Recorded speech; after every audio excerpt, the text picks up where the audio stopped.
Hey guys, I'm back. I realized that it was probably unfair of me to tease the Mountain Air, the painted poppies, and the new Christmas set that has the detailed stamp without actually showing you the stamps. So here we are in this little extra tidbit. So this is from the painted poppy set, and you can see that it's our rubber stamp. It's our cling. So I'm going to set it where I want that to be. I'm going to bring my plate down, smush it. Now these are a bit thicker than the photopolymer, so you'll notice that it adheres a little bit faster because it doesn't have to go down as far to reach the paper and the stamp. All right, so in case you're interested in colors, if you have the Special Someone set, I did use soft suede for the exterior of my raccoon, and I used crumb cake for his interior. And that'll also be detailed below. For these, I'm going to use Cherry Cobbler and Merlot. I have not tried this with the painted poppies yet, so again, I'm going to start with the lighter color on the blotchy side, on the inside, so that hopefully we can see the other flower show up. My fear with how it worked with the raccoon is that if I do it the other way, we won't be able to see the lines of the flower. So again, I inked it up. I'm just going to swing it down into place. I'm going to give it a good press, and I'm going to lift, and boom, there's our splotch. Now on this plate, I'm going to do our poppy. The cling stamps are very clingy. They're very hard to get off sometimes. And so let me see how I want this positioned. I think I'll do it like this.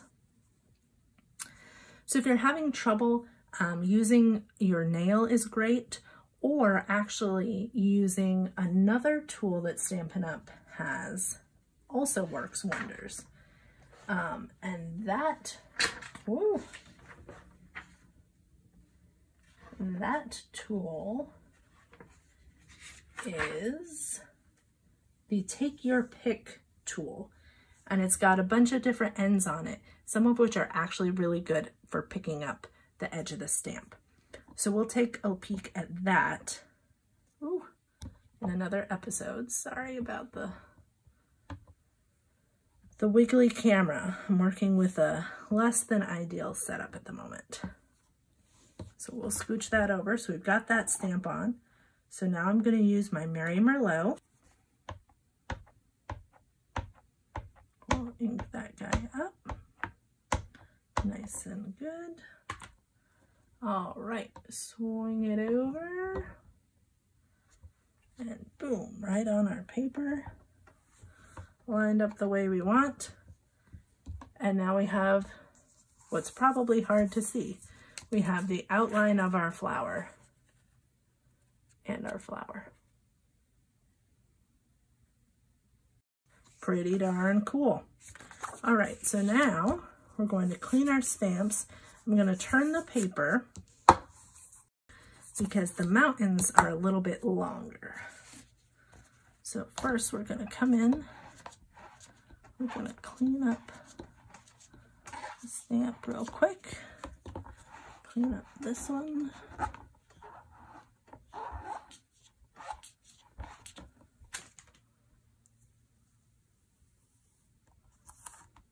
All right. Now the cling stamps come with their stickers that you put on the back to tell which stamp is what on a sheet of paper that looks like this. And then they come in a frame that you actually have to punch out. What I've found is that after I've punched them out, rather than trying to stick them back in the frame and preserve the stickiness on the sticker, I just throw that part away and I just stick them right to the back of the case. And that seems to work pretty darn well. So then I just pop them back in, boop, and they're ready for next time. So now the mountains are photopolymer. Now with this one, unlike the other two where I was able to use both plates, this one I will actually only be able to use one because the stamps are the reverse of each other. So if you're doing a scene where you want the mountains and you have the trees and you want the forest in a certain place, again, the Stamparatus is great for that. Boom, mountains. Flip this one, you get the trees. But if you're doing the front and back, then you will need to clean it and replace it. So as you can see, this guy's pretty long. So we're gonna try and put him on the corners here. And the reason you want the paper underneath instead of just your foam mat is sometimes the stamp will be a little bit too long for the paper. You're only using part of the stamp, but you're inking the whole one just to get a solid image. So anything that's over would then get ink on the bottom graph or on that little mat. And we don't want that in this case. So we're gonna flip our set over. We're gonna get the mountains on there, pull those up, and it did indeed pull our paper. So maybe we'll do that. That evened up. And I did the wrong side first. I did the actual mountains. So the actual mountains I want in the darker gray. Gray is a pretty good color for mountains. So we're going to ink that up. We're going to flip it so that you can see. We're getting some shadows here. Flip it down. Give it a good press, especially on the longer ones. Boom.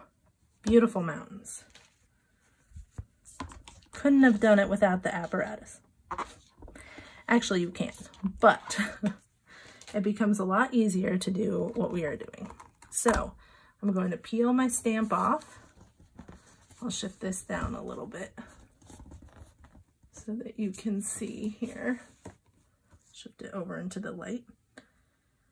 All right, so now I want this side up because I want the smooth side to be the side that I stamp. So it is going to be slightly off. So I'm going to offset it a little bit so that we get the most bang for our buck. I'm just going to go and create that seal, lift. I'm going to take my lighter color,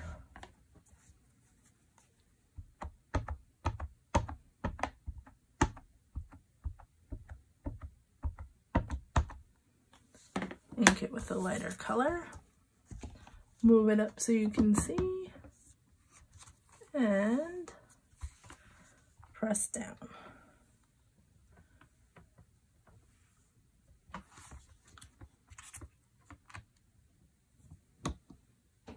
So it kind of adds the dark to the back. Now you can see a couple spots where it didn't.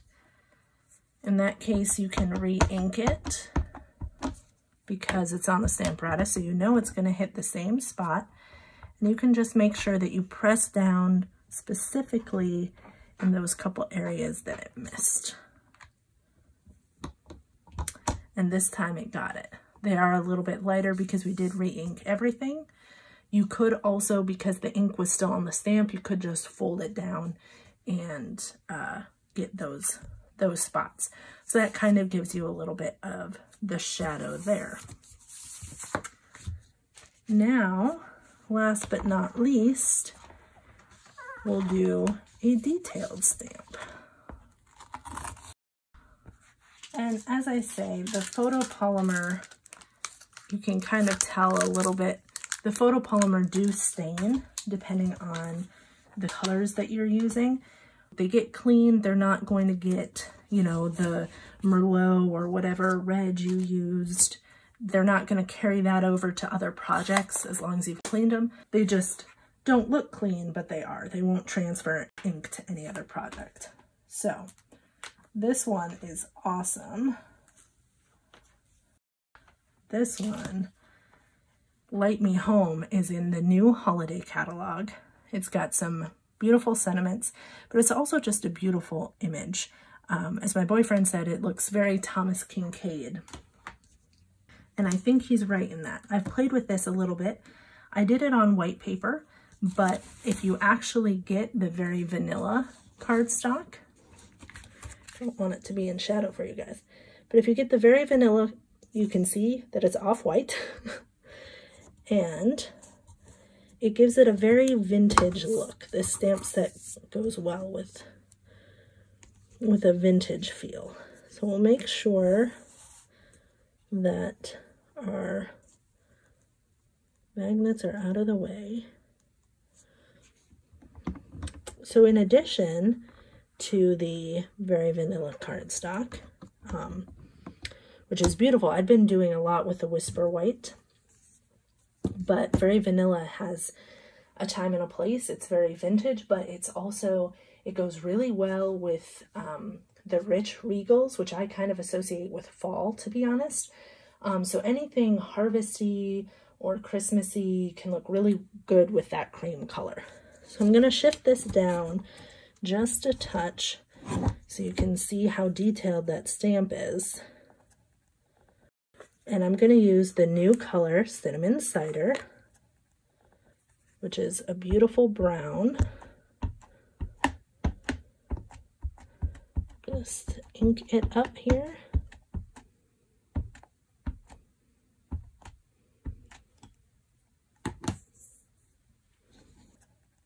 And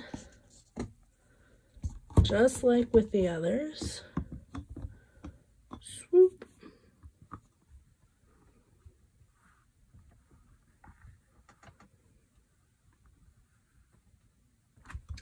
Give it a press and lift. What a beautiful image. So you can see in this case, everything inked up pretty well.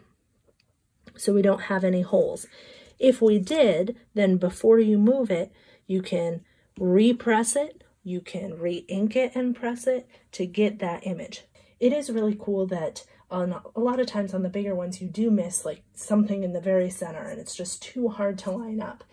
But with this, you either just slap it down and press the center, or as I say, re-ink it and go from there. And it works out and you get a beautiful image. So thanks for sticking around for the extra piece, and we'll see you later.